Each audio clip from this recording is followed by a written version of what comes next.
అత్యంత పవిత్రమైనటువంటి పుణ్యస్థలమైనటువంటి మరి తిరుమల తిరుపతి విశిష్టతని లడ్డూ ప్రసాదం యొక్క పవిత్రతని దెబ్బతీసేలాగా చంద్రబాబు నాయుడు గారు ఇష్టానుసారం రాజకీయంగా వాడుకొని దేవుణ్ణి కూడా రాజకీయాల్లోకి లాగినటువంటి ఒక దుర్మార్గమైనటువంటి వ్యక్తి చంద్రబాబు నాయుడు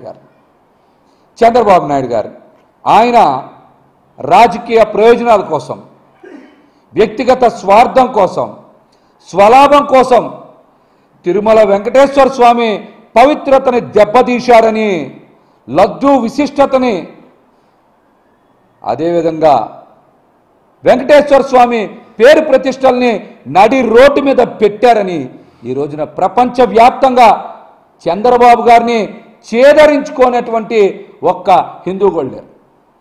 అందరు ఇష్టానుసారం చేదరించుకుంటా ఉన్నారు. ఆయన ఇష్టానుసారం చంద్రబాబు గారిని చేదరించుకుంటున్నారు. హిందువులన్న ప్రతి ఒక్కరు కూడా చంద్రబాబు గారు చేసిన పని ప్రతి ఒక్కరు కూడా విమర్శ చేస్తూ ఉన్నారు. విమర్శ చేయనటువంటి ఒక్క హిందువు కూడా లేరంటే ఇది అతిశయోక్తి కాదు. ఇది ఎందుకని ఈ మాట చెప్తా ఉన్నామంటే తిరుమల వచ్చినటువంటి నెయ్యిలో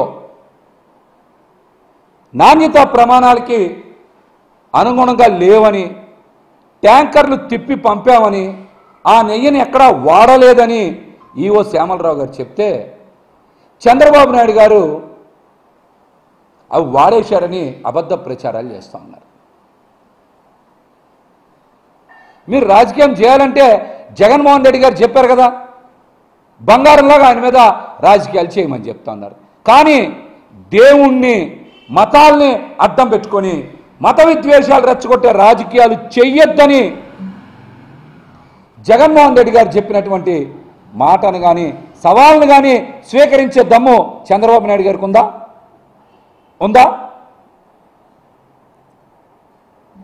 తిరుమలలో నాణ్యతా ప్రమాణాలకి అనుగుణంగా నెయ్యి సరఫరా చేయాల్సినటువంటి బాధ్యత ఎవరైతే టెండర్ దక్కించుకున్నారో వాళ్ళది. నాణ్యత టెండర్ కండిషన్స్ బట్టి నాణ్యత ప్రమాణాలకి పాటించి వాళ్ళు నెయ్యి సరఫరా చేయాలి. చెయ్యకపోతే తిప్పి పంపిస్తారు. ఇది రెగ్యులర్గా నడిచే ప్రక్రియ. ఇది రెగ్యులర్గా నడిచే ప్రక్రియే. మనం చూసాం కదా. ఇందులో చాలా స్పష్టంగా ప్రజలు కూడా అర్థం చేసుకోవాల్సింది ఏంటంటే తిరుమలలో నెయ్యి గనక సరిగ్గా సరఫరా చెయ్యకపోతే ఆ విషయాన్ని తిరుమల ఈవో గారు శ్యామలరావు గారు బయట పెట్టాలి. ఆయన ఎందుకు బయట పెట్టలేదో సమాధానం చెప్పాలి. టీటీడీలో నెయ్యి కనుక సరిగ్గా సరఫరా కాకపోతే ఆ విషయం బయట పెట్టాల్సింది ఎవరు? ఈవో గారు బయట పెట్టాలి. కానీ Telugu Desam party office, TDP office బయట పెట్టడానికి గల కారణం ఏంటో ముఖ్యమంత్రి చంద్రబాబు నాయుడు గారు సమాధానం చెప్తారా, లేకపోతే ఈవో శ్యామలరావు గారు చెప్తారా, లేకపోతే కూటమి నాయకులు సమాధానం చెప్తారా? ఈ విషయానికి చెప్పమనండి. అసలు జూలై 23న రిపోర్ట్ వస్తే సెప్టెంబర్ 18 వరకు చంద్రబాబు నాయుడు గారు రిపోర్టును ఎందుకు బయట పెట్టాలా? లేకపోతే ఈవో శ్యామలరావు గారు ఎందుకు బయట పెట్టాలా? దీనికి సమాధానం చెప్పండి. అందరూ కూడా ఒకసారి ఆర్డర్ చూస్తే మొట్టమొదట సెప్టెంబర్ 18న చంద్రబాబు నాయుడు గారు ఏం చేశారు? ఒక మీటింగ్లో మాట్లాడుతూ సెప్టెంబర్ 18న చంద్రబాబు నాయుడు గారు తిరుమల లడ్డూ ప్రసాదంలో వాడి నెయ్యిలో కల్తీ జరిగింది, జంతువుల కొవ్వు ఉందని మాట్లాడారు. మరి అదే రోజున ఆయన పచ్చి అబద్ధాలు మాట్లాడారని చెప్పడానికి నిదర్శనం వెంటనే ఈఓ గారు 4 ట్యాంకర్లని మేము రిజెక్ట్ చేశాం, షోకాజ్ నోటీస్ ఇచ్చాం, వాటిలో వనస్పతి ఆయిల్ కలిసిందని చాలా స్పష్టంగా చెప్పారు. ఈఓ గారేమో రిజెక్ట్ చేశామన్నారు, చంద్రబాబు నాయుడు గారేమో వాడామని చెప్పారు. చంద్రబాబు నాయుడు గారు వెళ్ళేమన్నా అక్కడ తనిఖీ చేశారా? లడ్డూలు తయారు చేసే దగ్గర ఈయన నుంచొని చూశారా? దీనికి సమాధానం చెప్పాలి. సెప్టెంబర్ 19న ఎన్డీడీబీ రిపోర్ట్ని ఎవరు విడుదల చేయాలి? ఈవో శ్యామలరావు గారు విడుదల చేయాలి. కానీ టీడీపీ ఆఫీసులో విడుదల చేశారంటేనే ఇందులో ఎంత పెద్ద కుట్ర ఉందో ఒకసారి రాష్ట్ర ప్రజలందరూ కూడా గమనించాలి. రాష్ట్ర ప్రజలందరూ కూడా గమనించాలి. 18న చంద్రబాబు నాయుడు గారు రిపోర్ట్ గురించి మాట్లాడారు. 19న టీడీపీ ఆఫీసులో ఎన్డీడీబీ రిపోర్టు విడుదల చేశారు. అది కాన్ఫిడెన్షియల్ రిపోర్ట్ కదా, దాన్ని టీడీపీ ఆఫీసులో విడుదల చేయడం ఏంటి? సెప్టెంబర్ 20న వరుసగా 18, 19, 20 20వ తారీఖున ఈఓ గారు మళ్ళీ మాట్లాడుతూ ఆ 4 ట్యాంకర్స్ని ఎక్కడ వాడలేదు, వాటిని మేము తిప్పి పంపించేశాం, లడ్డూలు ఎక్కడా కల్తీ కాలేదు అని చాలా స్పష్టంగా మాట్లాడారు. చాలా స్పష్టంగా మాట్లాడారు. అంటే చంద్రబాబు నాయుడు గారు సెప్టెంబర్ 18న మాట్లాడిన మాటలకి సెప్టెంబర్ 19న టీడీపీ ఆఫీసులో ఎన్డీడీబీ రిపోర్టు విడుదల చేసిన దానికి అన్నిటికీ సమాధానం ఎవరు చెప్పారు? 20వ తారీఖున ఈవో శ్యామలరావు గారు చెప్పారు కదా, 4 ట్యాంకర్లని వాడలేదు, అవి అరికి తిప్పి పంపాం, లడ్డూలు అక్కడ కల్తీనే వాడలేదు, లడ్డూల్లో కల్తీ జరగలేదని చెప్పారు కదా. వెంటనే మళ్ళీ సెప్టెంబర్ 22న ఈ అంశాల మీదనే ఒక రిపోర్ట్ రాసి ఆయనే సంతకం పెట్టి మరి ప్రభుత్వానికి కూడా నివేదిక ఇచ్చారు. ఎక్కడా కల్తీ జరగలేదు, నెయ్యి ట్యాంకర్ను రిజెక్ట్ చేశాం అని మాట్లాడుతుంటే చంద్రబాబు నాయుడు గారు ఇంత కుట్ర దేనికి చేశారు? వెంకటేశ్వర స్వామి ఆలయ ప్రతిష్టని దిగజార్చడానిక, లడ్డూ ప్రతిష్టని దిగజార్చడానిక, లేకపోతే వెంకటేశ్వర స్వామిని అడ్డం పెట్టుకొని ఆంధ్రప్రదేశ్లో మత విద్వేషాలు రెచ్చగొట్టడానిక? దీనికి మీరు సమాధానం చెప్పాలి. దీనికి మీరు సమాధానం చెప్పాలి. ఈ అన్ని అంశాల మీద జగన్మోహన్ రెడ్డి గారు చాలా స్పష్టంగా డీటెయిల్డ్గా రాష్ట్ర ప్రజలందరికీ కూడా అర్థమయ్యేలాగా ఆయన ప్రెస్ మీట్లో తెలియజేశారు. అసలు తిరుమల చరిత్రలోనే ఎప్పుడైనా సరే ఏదన్నా నాణ్యత ప్రమాణాలకు అనుగుణంగా లేకపోతే వెంటనే ఏం చేస్తారు? ఆ నెయ్యిని central food technology and research ఇన్స్టిట్యూట్కి పంపిస్తారు. అది మైసూర్కి పంపిస్తారు. కానీ టీటీడీ చరిత్రలో మొట్టమొదటిసారి గుజరాత్లో నేషనల్ డైరీ డెవలప్మెంట్ బోర్డుకి పంపారు. టీటీడీ చరిత్రలోనే ఇది ఫస్ట్ టైం. ఇది కుట్ర కాదా? ఇది కుట్ర కాదా? దీనికి మీరు సమాధానం చెప్పాలి. దీనికి మీరు సమాధానం చెప్పాలి. అసలు కల్తీ నెయ్య తెలుగుదేశం కూటమి ప్రభుత్వంలో కదా వచ్చింది. వచ్చింది ఎప్పుడు? తెలుగుదేశం కూటమి ప్రభుత్వం అధికారంలోకి వచ్చినప్పుడు కదా. దాన్ని రిజెక్ట్ చేశారని ఈవో గారు చెప్తుంటే వాడేమని మీరు చెప్తున్నారు. ఇవంతా జరిగింది తెలుగుదేశం పార్టీ కూటమి అధికారంలోనే కదా, ఈ ప్రభుత్వంలోనే కదా. దానికి బాధ్యత వహించాల్సింది మీరు, శిక్ష పడాల్సింది మీకు. అంతేగాని ఎవరి మీద పడితే వాళ్ళ మీద అపవాదులు వేయడం ఏంటి? అందుకనే కదా కూటమి నాయకులు ప్రాయశ్చిత్త దీక్ష చేస్తున్నారు. తప్పు మీరు చేశారని ఒప్పుకోబట్టే కదా మీరు కదా ప్రాయశ్చిత్త దీక్ష చేస్తుంది. అందుకనే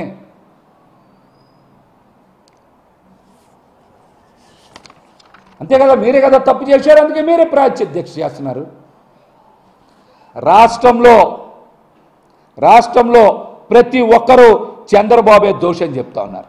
వేళ్ళన్నీ చంద్రబాబు వైపే చూపిస్తూ ఉన్నాయి.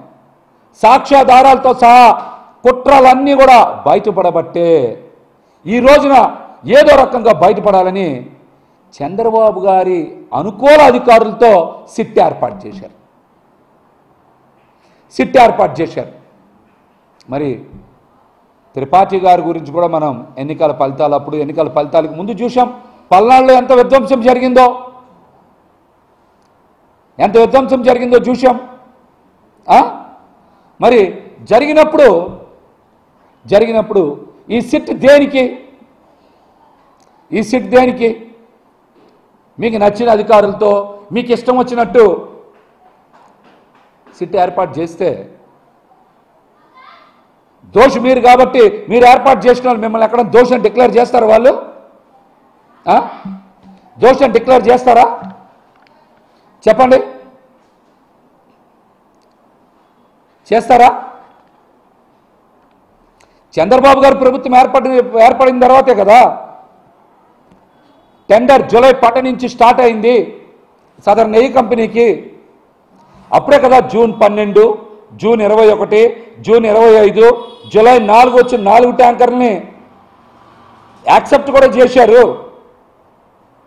ఆ తర్వాత జూలై 6, జూలై 12న మరో ట్యాంకర్లు వస్తే అవి టీటీడీ నాణ్యతా ప్రమాణాల టెస్ట్ ఫెయిల్ కాబట్టే కదా వెనక్కి పంపారు.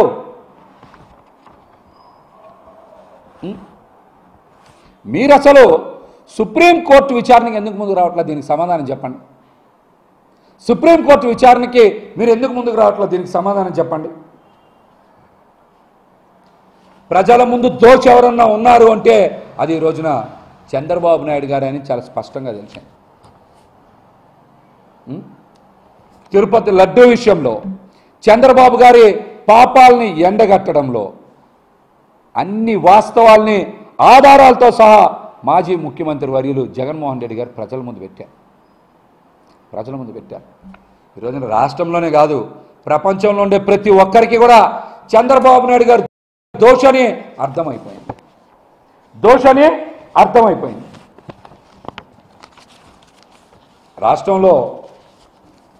రాష్ట్రంలో రాక్షస రాజ్యం నడుస్తుంది. దేవుడికి దండం పెట్టుకోవడానికి వెళ్ళడానికి కూడా ప్రభుత్వ అనుమతి కావాలంట. మాజీ ముఖ్యమంత్రి జగన్మోహన్ రెడ్డి గారు తిరుమల దర్శనానికి వెళ్ళకూడదని నోటీస్ ఇచ్చారు. వెళ్ళకూడదని. ఇదేంటి? దీని రాక్షస రాజ్యం అనక ఇంకేమనాలి? మీ పాలనలో 100 రోజుల్లో ఒక్క మంచి పని అయినా చేశారా? చేయలేదు కాబట్టి కదా ఈ డైవర్షన్ పాలిటిక్స్ చేస్తున్నారు మీరు. పక్క రాష్ట్రాల నుంచి కూడా మనుషుల్ని రప్పించి ఇక్కడ విధ్వంసం చేసేటువంటి కుట్రలు చేస్తూ ఉన్నారు. దీని రాక్షస రాజ్యం అనక ఏమనాలి? చెప్పండి, ఏమనాలి?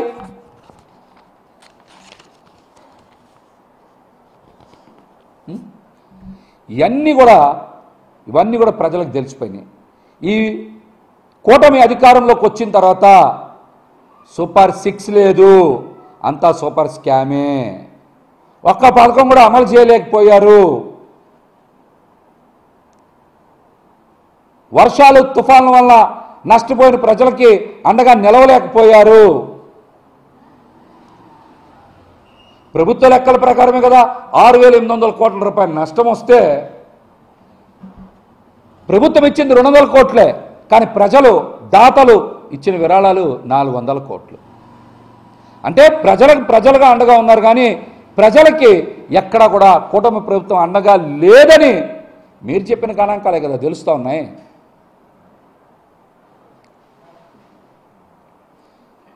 చెప్పండి, ఇవన్నిటి నుంచి పక్కదారి పట్టించడానికే కదా ఈ వివాదాలన్నీ సృష్టిస్తూ ఉన్నారు. ఇంకొక ముఖ్యమైన విషయం చాలామంది మాట్లాడుతున్నారు.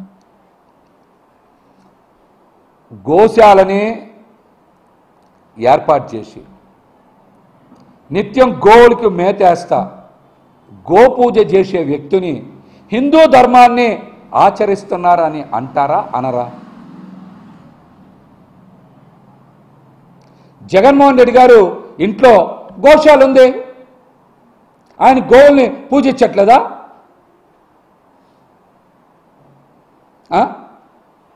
ఆయనంట హిందువా కాదని డిక్లరేషన్ ఇవ్వాలంట.